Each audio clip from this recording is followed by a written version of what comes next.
South India shopping mall the wedding Mantra సరికొత్త wedding collection South India shopping mall. Yes, welcome to Suman TV. నేను విజయ్. సాహసోపేతంగా Suman TV Hyderabad నుంచి ప్రత్యేకంగా 2 teams రావడం జరిగింది.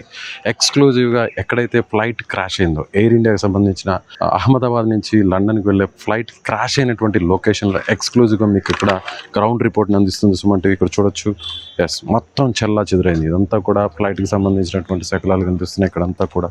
సో మనం చూడొచ్చు ప్రతిదీ కూడా, ఎక్కడ చూసినా కూడా విమానానికి సంబంధించినటువంటి శకలాలు ఇక్కడ కనిపిస్తున్నాయి. ఇది ముందు భాగం. ప్రస్తుతం మీకు చూపిస్తున్నటువంటి ఈ దృశ్యాలన్నీ కూడా విమానానికి సంబంధించినటువంటి ముందు భాగం. ఏదైతే పైలట్స్ కూర్చుంటారో, పైలట్స్ కూర్చున్నటువంటి ఈ ప్రాంతం, అంటే ఇక్కడి వరకు నేరుగా విమానం దూసుకొచ్చింది.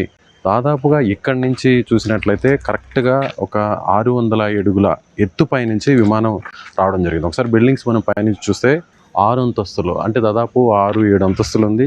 7 అంతస్తుల పై భాగంలో విమానం ఒక్కసారిగా కూలిపోవడం జరిగింది. ఇలాంటి బిల్డింగ్స్ దాదాపుగా 10 బిల్డింగ్స్ ఉన్నాయి. అంటే 5 బిల్డింగ్స్ చొప్పున, మొత్తం చూసినట్లయితే 5 బిల్డింగ్స్ చొప్పున దాదాపుగా ఒక్కొక్క బిల్డింగ్ సమాంతరంగా 2 బిల్డింగ్స్ ఉన్నాయి. ఇలా 5 టవర్స్ ఉన్నాయి. మొత్తం 10 టవర్స్ ఉన్నాయి.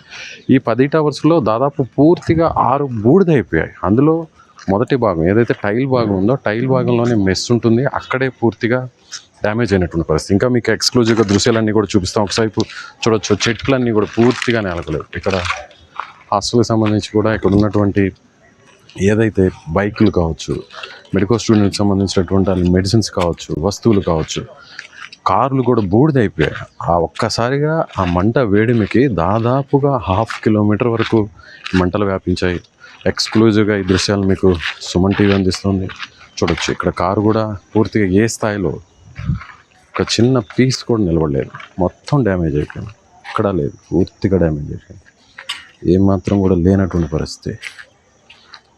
ఇక్కడ పూర్తిగా డ్యామేజ్.